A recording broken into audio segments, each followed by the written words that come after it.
majority for the Mahayuti or the NDA. The mega poll of polls brings it very close, makes it a dead heat because of the Axis My India numbers. Otherwise, the NDA confident.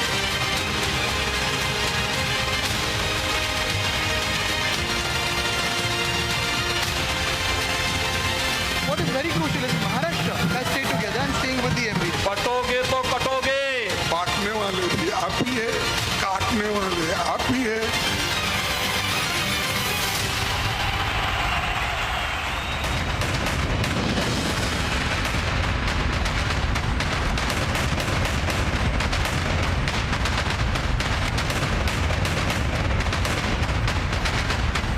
Namaste, Jai Hind and welcome, ladies and gentlemen. The numbers are all 0-0 left and right as we say good morning to you on Result Day Live, Saturday the 23rd of November, with the assurance that the leads that you see here are the leads that you will have to trust, the leads that you can trust, the leads that you must trust. The only destination for you on Result Day Live is here, CNN News 18.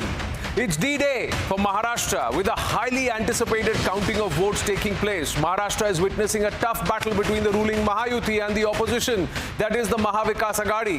While the BJP-led Mahayuti is vying for another term in power, the MVA is looking to oust the Mahayuti amid the anti-incumbency claims.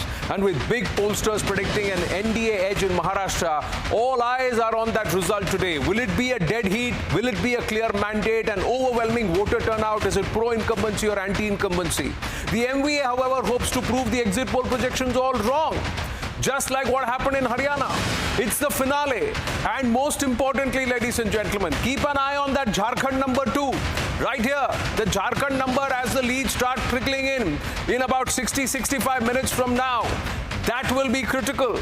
Will the JMM Congress hold on, or will the NDA march through and pinch that state also away from the opposition or from the Indy alliance? Let's look at what's at stake for everyone before we go across to my colleagues here in the studio and also to our guests across as we get you the Result Day live coverage. Now, let's signpost some of the important aspects of this election, ladies and gentlemen. NDA and the INDIA. This battle in Maharashtra and Jharkhand will also have bragging rights at stake. Winter session of Parliament is coming up. Who walks in with their head held high, the collars up, and of course, with the bragging rights. Exit polls project Maha-NDA victory. The Indy bloc hopes to trump the pollsters and buck the trend, the directions, like in Haryana. There is a silent Mahila voter that's active not just in Maharashtra, but a similar scheme in Jharkhand which could help the JMM and Congress, some pollsters say. Maharashtra has also broken a 30-year turnout record. Will freebies, reservation, this chorus echo? Revdi's pe charcha is something that Arvind Kejriwal has already started ahead of the Delhi elections. So is it so important, this Revdi and this close contest in Jharkhand? Will both turn to be dead heats or not? We have to wait and watch, ladies and gentlemen. Let's get across to our friends in the studio. Zaka Jacob, Managing Editor, CNN News 18, and also the man on the magic wall. Clarity or confusion, Zaka? As I say, good morning to Rahul Shivshankar, our Consulting Editor too. First, Zaka, your thoughts, and then Rahul. Well, I think it'll be a clear mandate. I think it'll be a clear mandate in both states. If you look at historically elections in the last 10 years, 15 years, very few instances where you've actually seen a hung assembly. Look at Haryana, what happened last time. It was a very clear mandate. Even the Lok Sabha election, very clear mandate despite the reduced majority for the NDA. Even Maharashtra last time was a clear mandate, just to remind everybody here. It was a very, very definitive mandate for the BJP and the United Shiv Sena. Of course, what happened post that, that was not in the control of the voters. So again, today, we can only tell you what will happen between 8 o'clock and noon.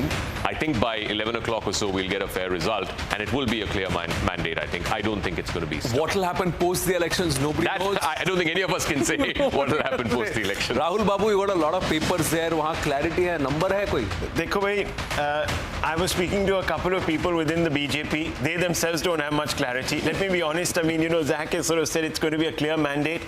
There are a couple of general secretaries who look at things very closely, and they are sort of saying that maximum we might get 150. So, you know, all those exit polls that sort of lent towards 200, one of them also zipped up to 200, and I was speaking to Pradeep Gupta of Axis last night and asking him, how did you come to this number? So there's that. In Maharashtra, it's looking like a tough, tight contest. 6 regions, 6 very different characteristics. And I think today, Zach will be focusing completely on 2 areas, Marathwada and Vidarbha. If there you see a little bit of sprinkling of saffron coming through and the BJP sort of clicks ahead with 54-55% conversion rate, they're in the game. If it's not going to go there, as we saw in the Lok Sabha election, we were looking at that conversion factor and we were saying, oh, BJP is like converting 1:3 right now, and that looks like a problem. Jharkhand, no one knows. Even the BJP is not. Look, the BJP hasn't done very well in North Jharkhand, where the tribal state, tribal region is really. 2 seats maximum. That's got about 3 dozen seats. So that's not an easy contest by any standards. So this is a tight fight. I don't know, 12 o'clock clarity, who's going to have clarity, I don't know. Right. But this is going to be a long weekend. Let's bring in Pallavi and Aman also on that note. If it is 150 seats for the Mahayuti, that means that Ajit Pawar will have 15 or 20 seats. That means post-poll, there could be some more drama. Jharkhand also, if it is dead heat, Aman and Pallavi, then again we'll have post-poll drama. Possibility. Well, Anand, I think we need to keep a close eye, I think, on the higher voting percentages in Maharashtra. I think it is very, very vital.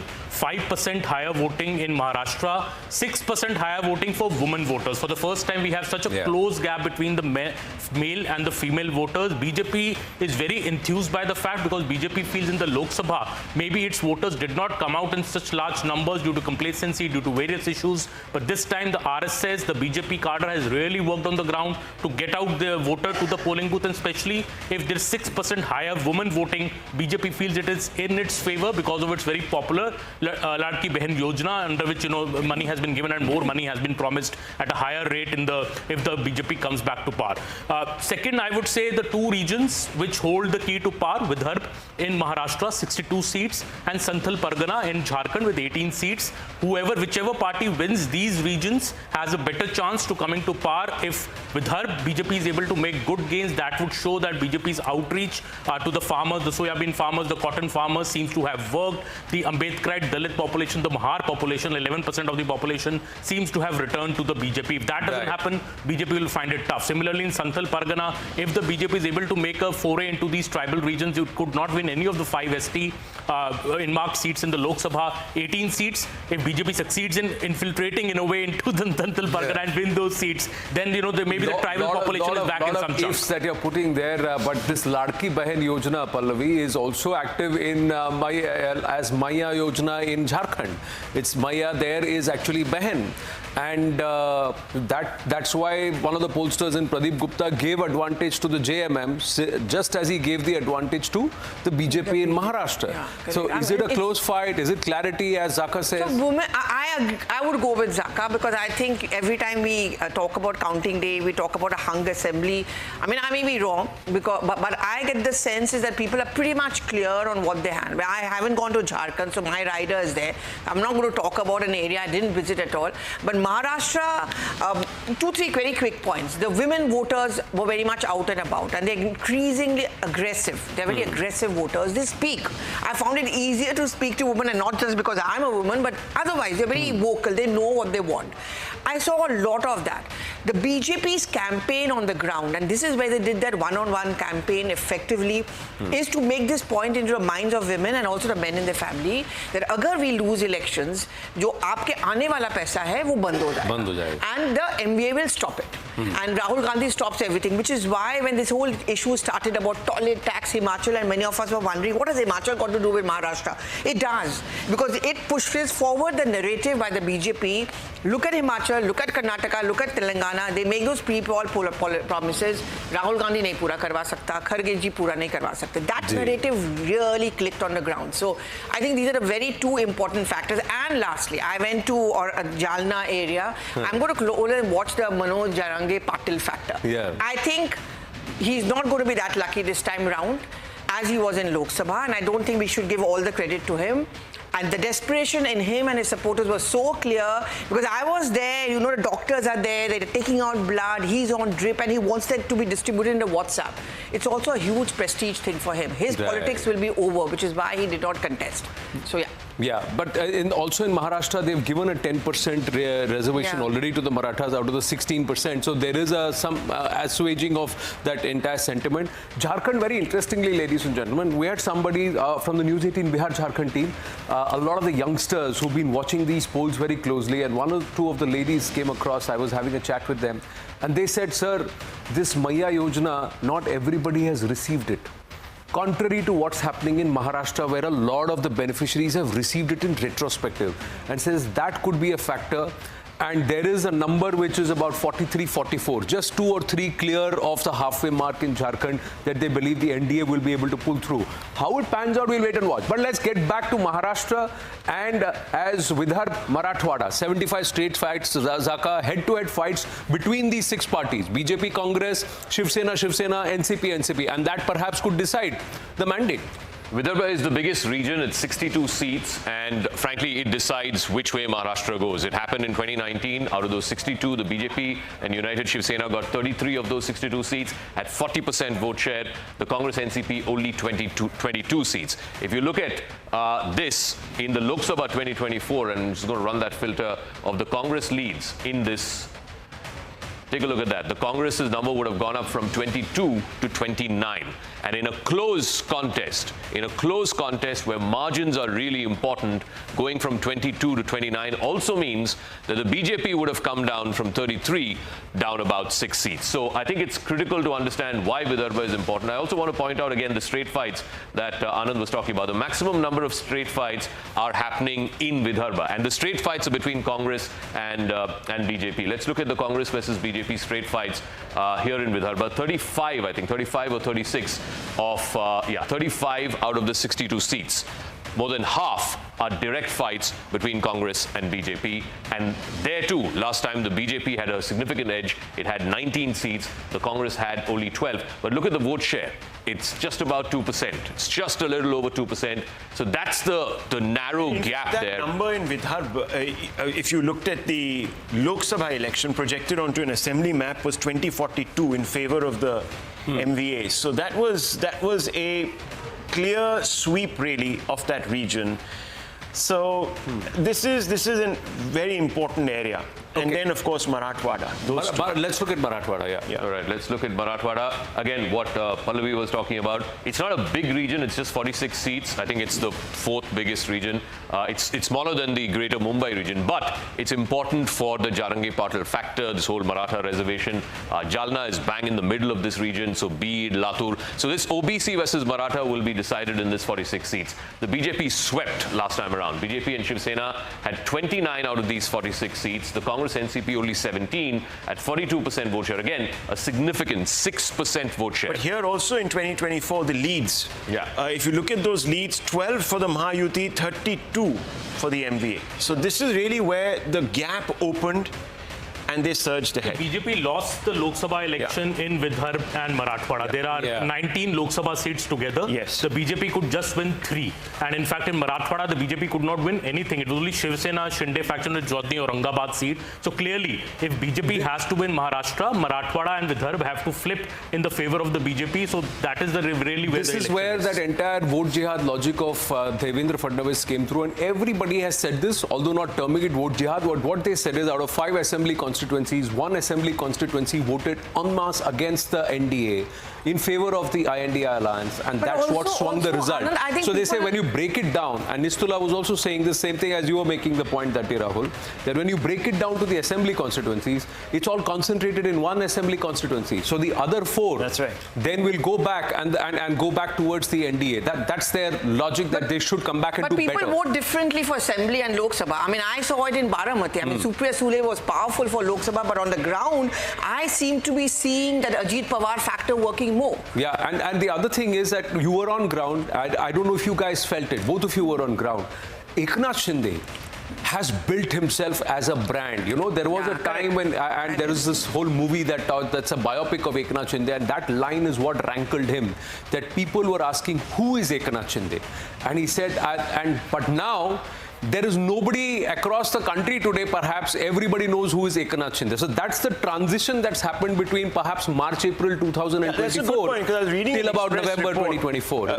By somebody who's not really given to try to trump up the circumstances of the Mahayuti, and even they were saying that wherever they were traveling, the pictures, as you say, the branding, it was visible that Eknath Shinde, people were talking about him. He was the conversation. See, Thane, Konkan, these two regions, and also especially in those 51 seats where the Shiv Sena and Shiv Sena are fighting, on ground, he's got the common man who became a big man. A man who's still on the ground worker, and in fact, he claims his legacy from Balasaheb Thackeray and Anand Dige.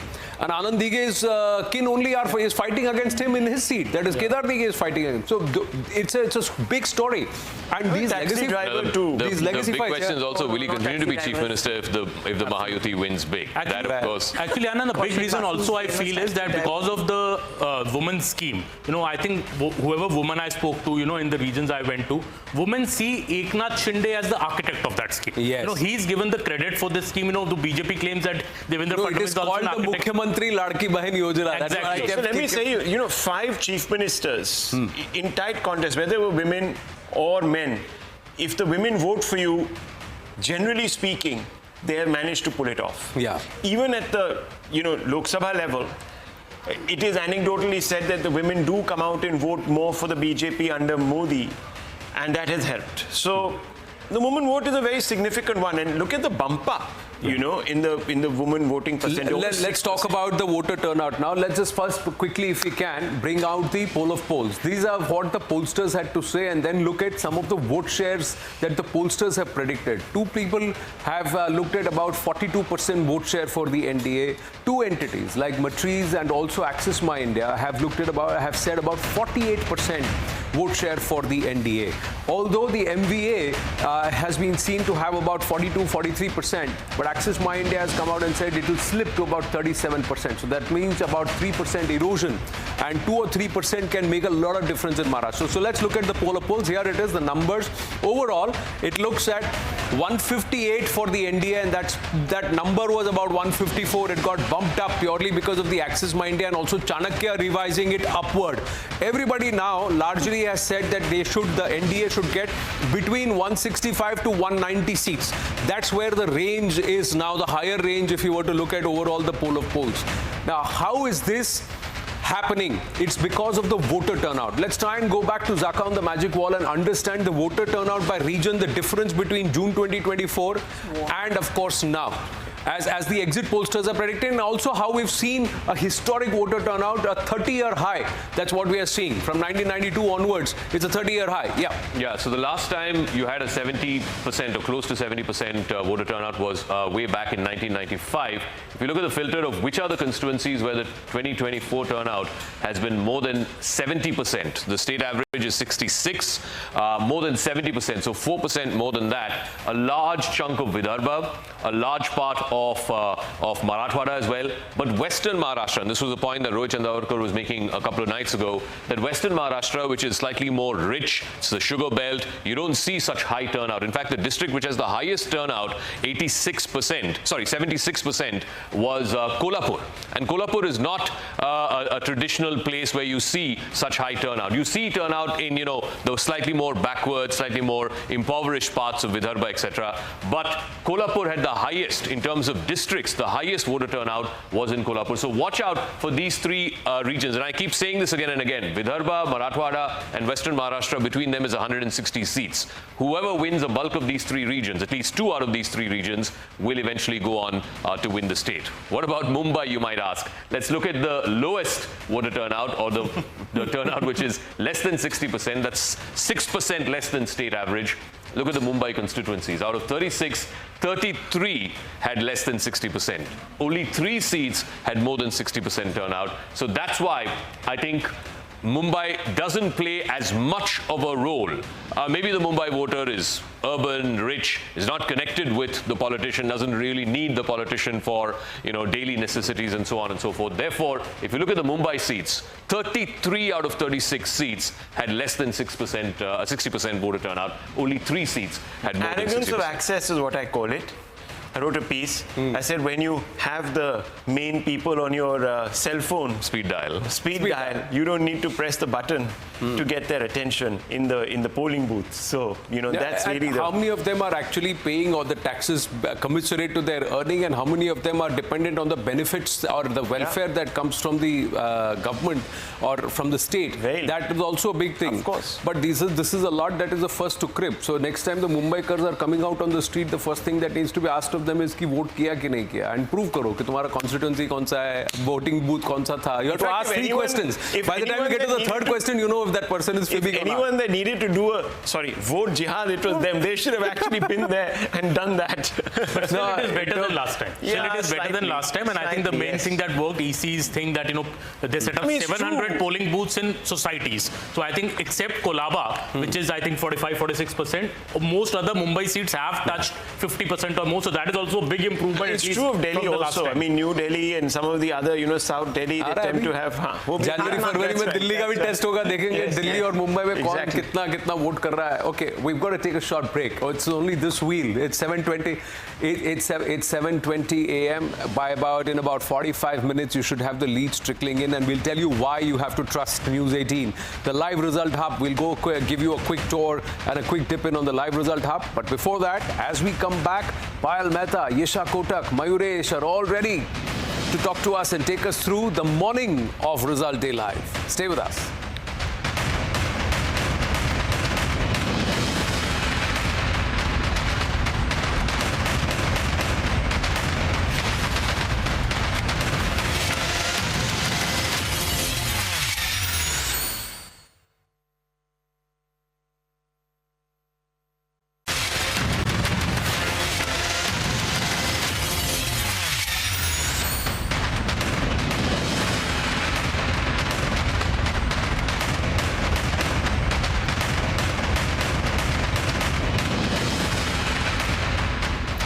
Back live, and in about 32 minutes, the counting gets underway. The counting centers will open. The numbers here on your screen are not going to be running away, ladies and gentlemen. The numbers here are going to follow the leads as they come from our counting centers.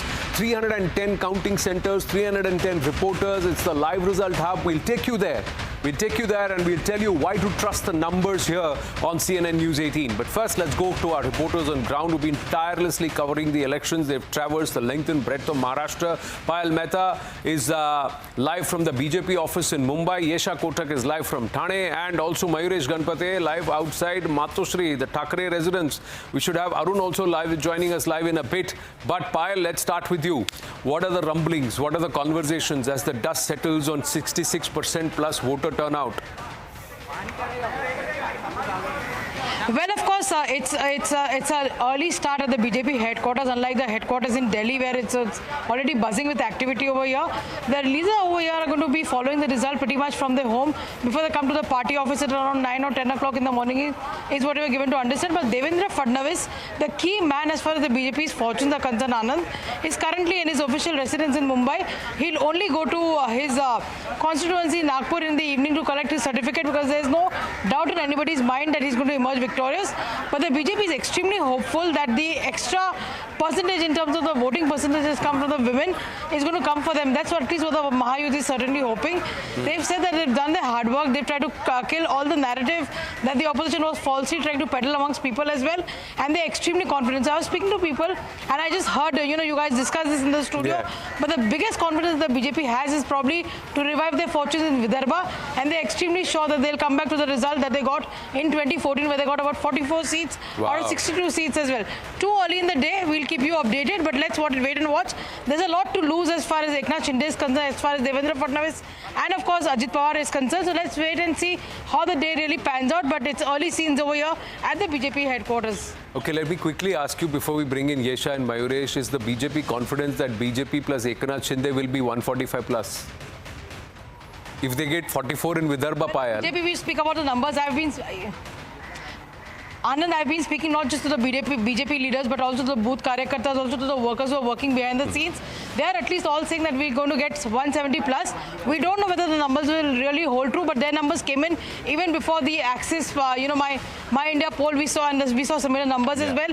They're extremely confident. They feel that the work that is required to be done has been done. The narrative that was supposed to be, dispelled has been dispelled, and of course, a good governance, a focus on development, taking Maharashtra and Mumbai forward, the double engine growth. These are some of the issues that have actually worked for them as well. In a bit from now, we'll be able to even tell our viewers what really works for them, what really doesn't work for them. अभी तो फिलहाल आनंद यहाँ पे headquarters के बाहर झाड़ू लग रही है. देखते हैं कि किसके अरमानों पे झाड़ू लगती है. That was a good one, Payal. Punchline आज पायल का आ गया सुबह. But Yesha Kotak 95, 55, 25. That was Rohit Chandravarkar said that this is the Eknath Shinde calculation, or even before Axis My India put out the numbers. It was live here on our on News 18 that it happened. But if it is 55 for Eknath Shinde, then Thane does not even become the new center. It means that Eknath Shinde has established that hard work has paid off, and the Shiv Sena legacy firmly sits with him then. There's a lot at stake. Absolutely, Anand. In fact, on having spoken to us before the elections, Chief Minister was very confident about how there's no match. In fact, also during the election day, when we were speaking to several voters, you also heard them saying that Eknath Shinde has done good work, particularly with the Latki Bahin that was standing in the queue. So here, of course, I mean, when you speak of 95, as of now, several BJP leaders whom we spoken to, they are confident of 120 plus, and which is where then 144 is not a difficult number for the Mahayuti for that matter. But yes, when you speak of the whole Maratha votes, in fact, even before this, the Shiv Sena Eknath Shinde faction has said that in the Lok Sabha elections, of course, that was the first time we saw the undivided, that we saw the Shiv Sena being divided, and which is where at that time the Shiv Sena has claimed that they got that Maratha vote. It was they had a voter share margin bigger than that of the Shiv Sena UBT. In fact, when you speak of the 6 seats of Mumbai, of course, it was Shiv Sena UBT which got 3 seats, and only 1 seat went to the Eknath Shinde faction, that too with a small margin of 47 votes at last minute. But when you speak of Eknath Shinde, he's always been confident, saying that it is not a big deal for him to get that kind of a support from people, because he believes that the Maratha voters are still with him. And of course, him being a Maratha face, he went and we've also seen about how he went and spoke to the Maratha agitators and promised them, and also got the whole Maratha bill presented in the Vidhan Sabha. First big Vidhan Sabha election that you have covered quite a lot. You've travelled. Maza aaya ki nahi aaya? Oh, Anand, it's been one amazing experience going the lengths and breadths of the state. Of course, meeting a lot of people and meeting a lot of these leaders. All of them have had that confidence. If you speak right from Mahavikas Aghadi leaders to the Mahayuti leaders, all of them had that confidence. But what, in fact, took me by surprise was that last confidence by Ajit Pawar just 3 or 4 days before Maharashtra could go in for polls, saying that it will be Latki Bahin which will be the game changer. A person who has had 35 plus years of experience only at Baramati, exuding that kind of a confidence, in fact, speaks something because of the travel that he did across the entire state in that last 15 days. Right. So yes, if somebody who understands Maharashtra has told you that, then you have to take that seriously. Mumbai, Thane, Matoshri. Arun Dhanta के यहाँ कुछ बन रहा है, उसकी नज़र कहीं पे है, मैं बताता हूँ क्या बन रहा है. But first we'll speak to Mayuresh. Mayuresh, Matoshri, a lot is going to happen here. There are talks that Uddhav Balasaheb Thackeray, or that Uddhav Thackeray is ready to walk out of MVA and go back into NDA if the results are not good. If the legacy battle is lost, there is a lot at stake, because then they cease to be relevant at all in Maharashtra. It could be a big setback. There's a lot at stake for Uddhav Thackeray and Aditya Thackeray. The Worli fight with Milind Deora on the one hand, notwithstanding. Absolutely, Anand, and it is a battle of prestige for Uddhav Thackeray, because, as you said, yes, it's a battle of prestige. It's a matter of issue. It's a matter of prestige for them also, because this particular election will decide that which Shiv Sena is a real Shiv Sena in terms of people's support. Because forget about the code battle, forget about the symbol, forget about everything. But whom people really support, that this particular election will decide. And that's why if you see that after the Lok Sabha election, Uddhav Thackeray had continuously done the tour of Maharashtra. He was reaching out to the people, and even on the day of a polling also we saw that he was going to each and every shakha in every ward, and he was getting the inputs directly from the shakha pramukhs that what is happening in their ward and what is the situation there. So, but having said this, I just want to show our viewers that what is the scenario outside Matoshri. We are standing outside Matoshri. You can see that the security has been already beefed up. You can see the security personnel, the Mumbai police personnel are already here in this area because they are anticipating once the result starts coming, once the Shiv Sena candidates whoever will win from Mumbai, they will start coming over here to meet Uddhav Thackeray. And also we have been given to understand by the Shiv Sena sources that if the numbers are really good or in favor of Mahavikas Aghadi, then certainly the hectic parleys will start today itself. The Congress leaders are already in Mumbai. They will start coming to meet Uddhav Thackeray and the hectic parleys will start. So certainly it would be interesting to see that what 10 साल में बहुत बदल गया ना मातोश्री में. Remember, yeah. 10 साल में बहुत बदल गया. 10 साल पहले मातोश्री में यहाँ पे भीड़ होती थी. 7 बजे से भीड़ होती थी. तो आपको खड़े होने की जगह नहीं होती थी. पुलिस का बंदोबस्त और स्ट्रांग होता था. आज वो सब नहीं दिख रहा है. Exactly what you're saying. It's exactly because the way things have gone or the things have happened in last 2.5 years. But Anand, I was telling that yes, the Congress leaders are in Mumbai, and there are chances that because the Mahavikas Aghadi is of the opinion that they will get somewhere around 160 to 170 seats. Okay. And I don't know from where they're getting this kind of confidence when the exit polls are basically showing some different numbers, and Mahavikas Aghadi is completely denying the exit polls. But yes, if they are true, if they are confident, then certainly the hectic parleys will start after 11:30 when the initial leads will start. Critical numbers that will make or break the Sarkar. If Ajit Pawar has got those 25 seats, that will make or break Mahayuti, and if Uddhav Balasaheb Thackeray's Shiv Sena has got those 20-25 seats that will make or break the Mahavikas Aghadi, that's when the whole fun will start. As far as resort politics, chartered planes, and everybody going here and there, and parleys that begin, and suddenly the narrative would also perhaps shift. But we'll have to wait and watch, because even reporters, seasoned journalists are not trying to give the MVA the kind of numbers that they are hoping to get. But quickly from Mumbai going to Delhi, Arun Dhanta, खुशबू अच्छी आ रही है, क्या बन रहा है वहाँ?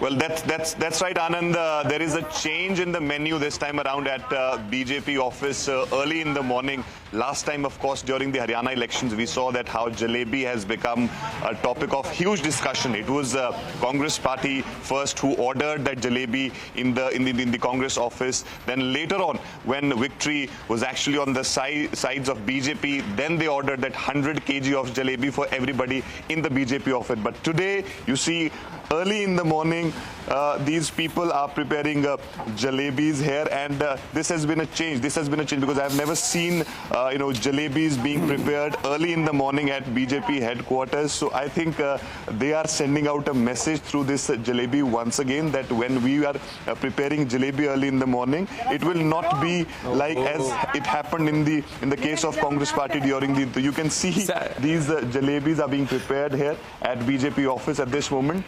Saturday morning jalebi with some hot chai and fafda will be very nice in this slightly wintry mornings here in Delhi, the AQI notwithstanding. But Arun Dhanta, hope the BJP realizes last time jalebi kisne banai aur kisne khai in Haryana. So small point, very quick. On jalebi? No, on Akhilesh Yadav. Akhilesh Yadav has tweeted this morning, and he's saying that, look, everyone be fully alert. Okay, any things that you think, rules, and if you feel that there is any irregularity or suspicion, blow the whistle. I'm going to be there, and we are going to go and inform the Election Commission immediately. You know, we forget that there are 36 assembly, elections spread across the country. 9 itself are in 48, total. Yeah, okay, 48. 46, I think. So there are all of these, and there are of course 9 in Uttar Pradesh itself. I'm looking very closely at the Uttar Pradesh. 6 Bengal mein bhi hai. 6 Bengal mein hai, but who knows which way that will go, because the BJP said those are already, everyone has their grouse against the EVM and the EC, depending on which side of the fence they are in. But very importantly, look, yes, there are 2 states, and I really do feel that we should pay a little more attention to Jharkhand in our broadcast also. I know sometimes that, we sort of discount it for a variety of reasons, but I think from the point of consolidation in the Hindi belt, and in the point that you also made some days back that, that's a swath of territory then that the BJP will acquire over the last 8-10 months, which they didn't really have under their belt. It's very important that the Hindi belt remains consolidated with the BJP as they go forward if they are to continue to dictate terms nationally and narrative-wise. So that is a very crucial state for them. I wouldn't be surprised, Rahul, if today the results fall in favor of the NDA, that is both Jharkhand and also Maharashtra, that someone somewhere will turn around and say, Desh ke dil mein Modi hai. You see, that is something which they will want to build up ahead of the winter session of Parliament. You see, more than that, it's very important, this point that you're making. More than that, Anand, it's also about getting the right pitch.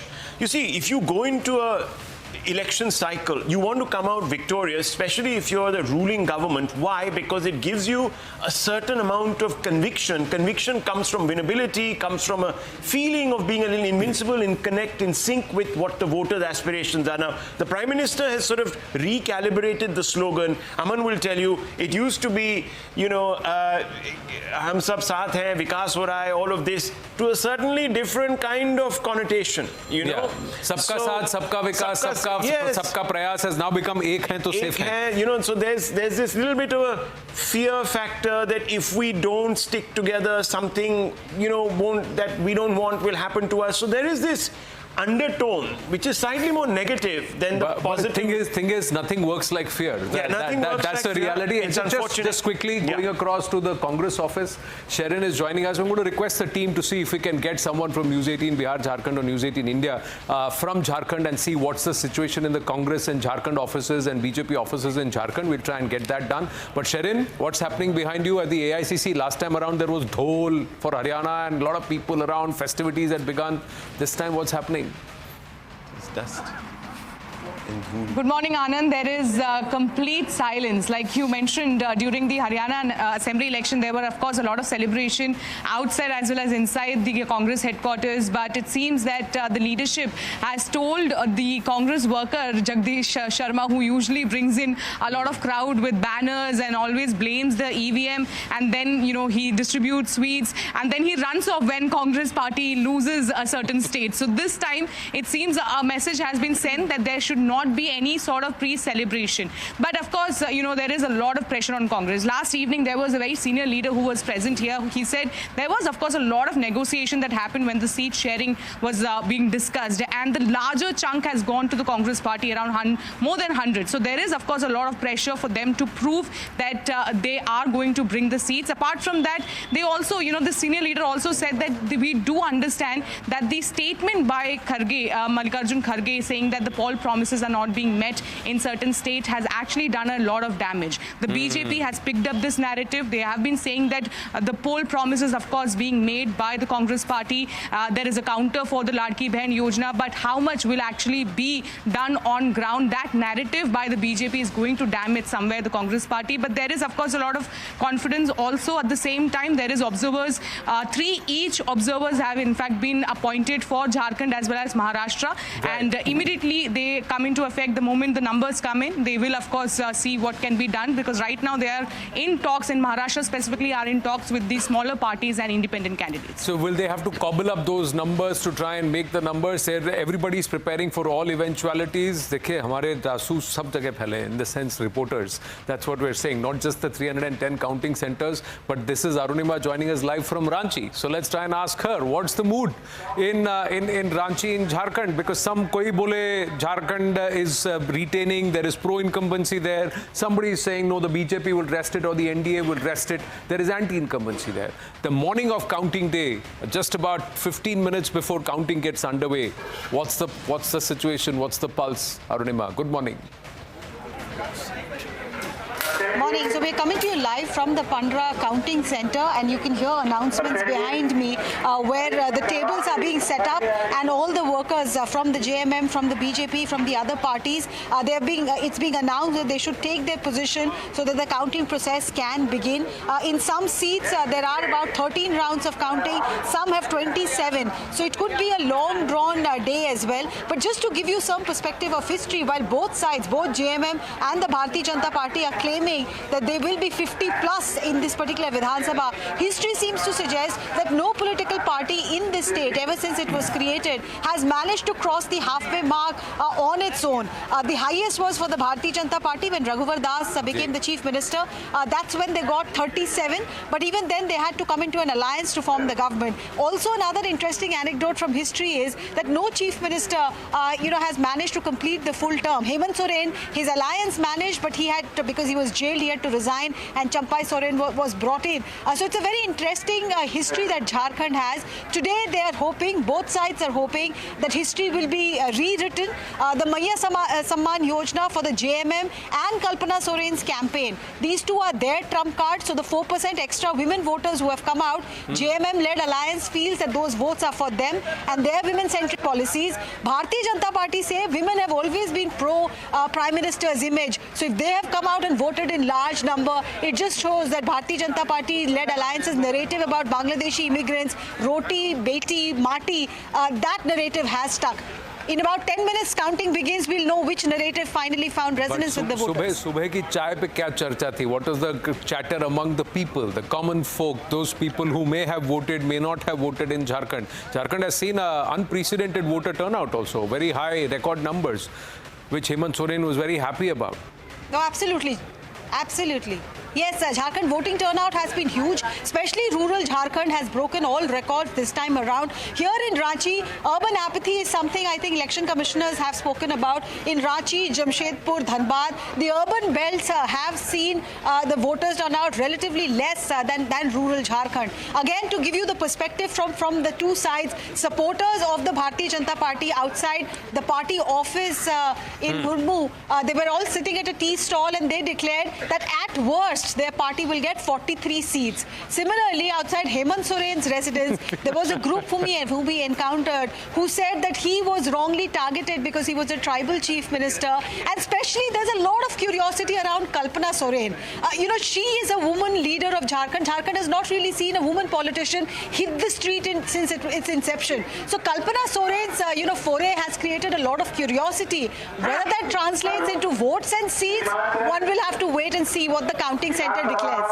Well, thanks to that, Arunima, the Adivasi Asmita, will that come into play is a big question. BJP ne Adivasi chief minister nahi banaya, aur jab Adivasi CM banaya, to usko jail mein dal diya. So, but despite Babulal Marandi being the Pradesh Adhyaksh for the BJP, soon after the assembly results that happened, he's been there at the helm. But will that come into play? Some pollsters believed, who have given a runaway victory for the Jharkhand Mukti Morcha and Congress, Axis Ma India, the outlier in this case in Jharkhand, has said that this is what will work, the Maya Yojana and Adivasi Asmita. We'll see how it plays out. It's just about 15 minutes left, less than 15 minutes actually. So let's take you straight to the live result hub. Avantika, good morning. Why the live result hub? Why should we trust the numbers here at CNN News 18? Why should our viewers stay only here and trust only these numbers? Because this is the most unique place to be and this is the only place amongst all the channels where we have a team of experts and data analysts who are going to be processing data in real time. A very good morning to you, Anand. This has been such a wonderful election that we have seen, a very, very fierce contest and a very complex one, a very cluttered one given the recent power alignment. And as you can see there, everyone is gearing up now to get those numbers. All of our reporters that are the counting centers will be getting those numbers, just to get our viewers the most accurate, the most authentic numbers for everyone to see. And most importantly, we've been seeing how every political leader has fought a very bitter fight for power, for prestige, for loyalty, for legacy. It's been a maha battle for political supremacy, not just in Maharashtra, but also in Jharkhand as well. And very quickly, as they say, I've just learned this in Marathi, Konachi Shakti Disel, which means kiska dam dikhega, wo to yahi hi pata lagega in the most accurate and the most authentic way, Anand. True, absolutely. Let's see, 310 counting centers between Maharashtra and Jharkhand. Because Nanded has 3 counting centers together bunched into one. Brajesh Kumar Singh should be joining us in a bit and we'll try and get to understand why these numbers should be trusted, because our reporters are present at all these counting centers. Once the first rounds are over, once those numbers are over, only and the postal ballots finished counting has finished, the leads will come in, they'll be clocked, and they'll be entered. And as they are entered, that's when you will see it across the screens on the News 18 network. So it's a common number feed across our network channels, and that's why these are the numbers that are most authentic and genuine. Zaka, so this time trust these numbers. Oh, in absolutely. Maharashtra. Yeah. I think Haryana itself, the picture became clear only by 10:30 or so. Maharashtra is a bigger state. It's 3 times bigger. So I suspect post 11 is when you'll get a clear picture. And of course, because of the multiplicity of parties, there are 6 parties. So if it's going to be a close contest, then the channels that put out numbers at 8:01, I think the Chief Election Commissioner made a mention of that in his press conference. How can you get numbers at 8:01? You won't get numbers here on the News 18 network at 8:01 because it takes time to process these numbers. Then our reporters call up the live result hub, and when they call, that's when we clock in. The other one that's happening is, as you say, it's Farjiwada. What do you say? Farjiwada. Yeah, Farjiwada. So there's no Farjiwada here. Nalin Mehta, Managing Editor, Money Control, is here with us. Money kiske control mein hoga? In Maharashtra and Jharkhand. Well, you saw what happened to the stock market yesterday. Yeah. They were on fire. Yeah. And that's partly because the markets were already factoring in a particular result in Maharashtra. So there's a lot riding on the Maharashtra result. And that's more than just the local politics of this. There is the national politics impact of this because if the BJP pulls it through, then it would have reversed pretty much all the reverses it had in 2024, just 3 months ago after Haryana. So there's a lot hanging on that. There's a lot hanging on what this means for brand Rahul Gandhi, for example. Yeah. I think there's a lot riding on what it means for brand Yogi. Not just for the 9 by-elections in UP, but also because he campaigned a lot in Maharashtra. Now, and the slogan that he gave, which was about Batoge to Katoge, and a sanitized version of that was adopted by the Prime Minister thereafter, if I can put it that way. Ek hai to safe hai. Right? I think for the future of Maharashtra, this election also very critical for both the NCP and the Shiv Sena, because historically I think this is where a turning point. See, up till 2014. The BJP had never become the single largest party in Maharashtra. That's the first time it became, right? So last 10 years you've seen 2 elections with the BJP the single largest party, but short of the majority mark. So if it continues that, then you are seeing a tectonic shift, because always Shiv Sena is the biggest party. So for the future of Sharad Pawar, for the future of Uddhav Thackeray, this election is important on all those counts. If Uddhav Thackeray loses today's election, he loses his party. That's the end of that. Yes, he loses the legacy. But from a national perspective, just like to add to that, because we got into that conversation last night, I think this is replete with implications for the India bloc.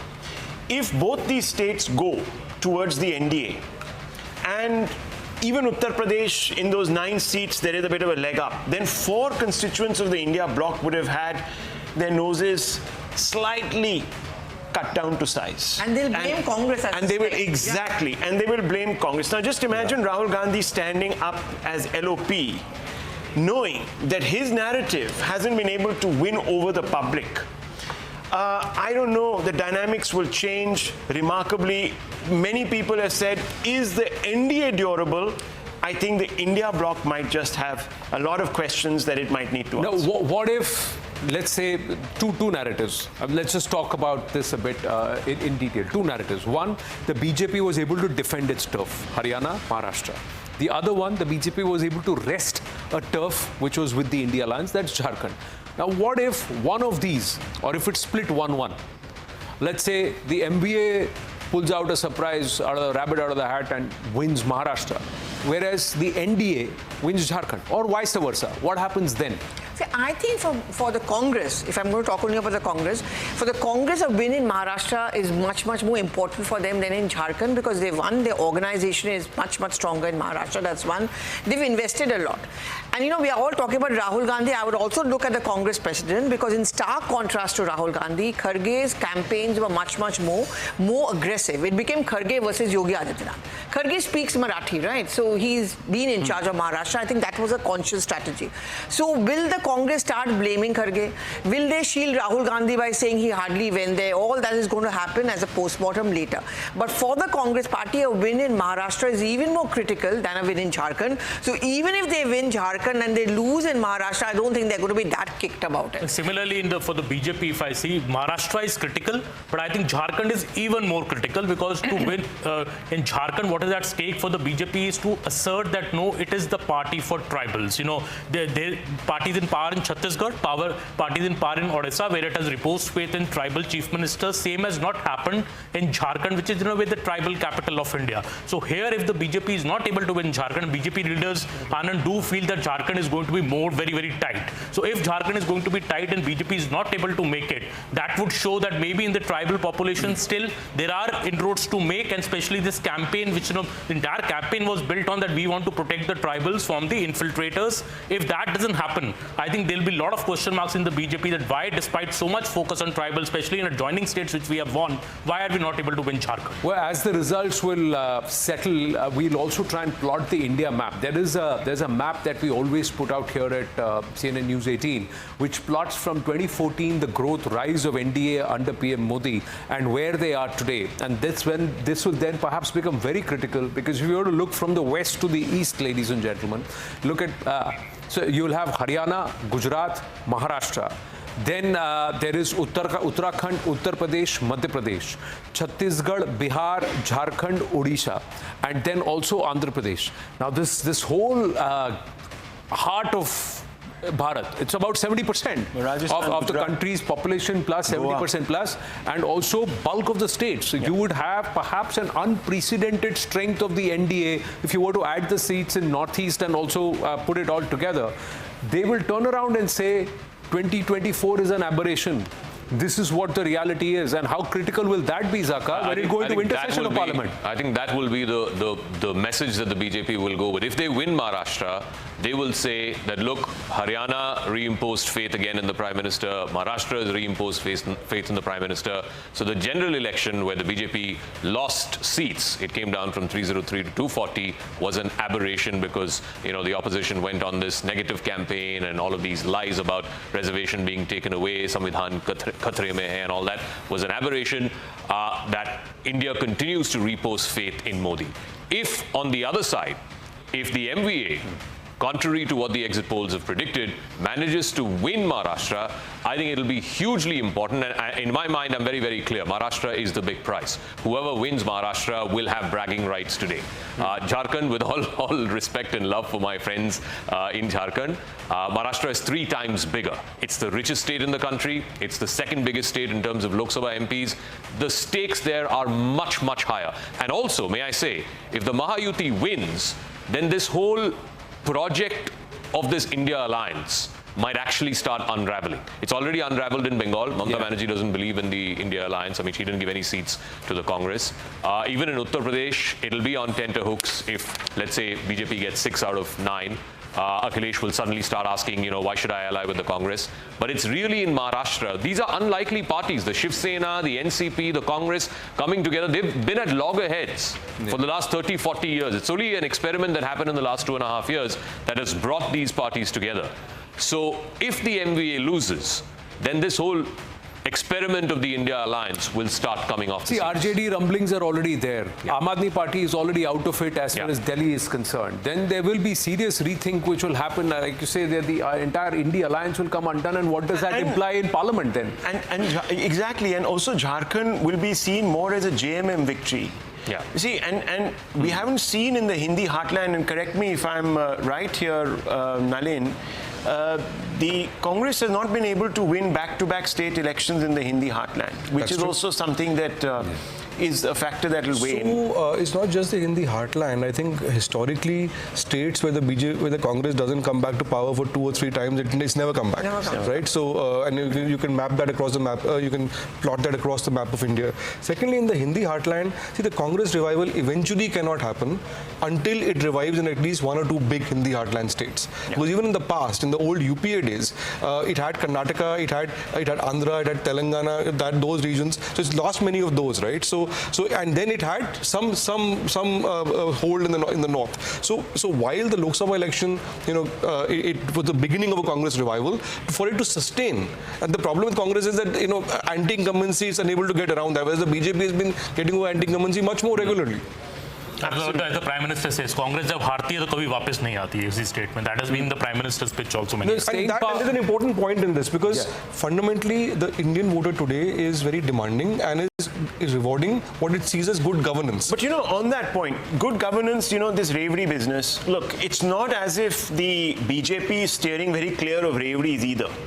And Ladki Behna is a Revdi. Exactly. In fact, if you really look at the numbers, and we've done the math, of course it's approximate, and I don't want to sort of put out those numbers, but while there is a few thousand crores separating both of them, the cost to the Maharashtra exchequer of all these schemes is going to be just as heavy. In fact, the MVA is slightly outperforming the Mahayuti on it, but that's only because they've upped the stakes on every. But the critical fact is that how are you able to generate the revenues to pay for these Revdis? You are not running the state bankrupt, and that is something which perhaps the Congress-led governments have not been able to show.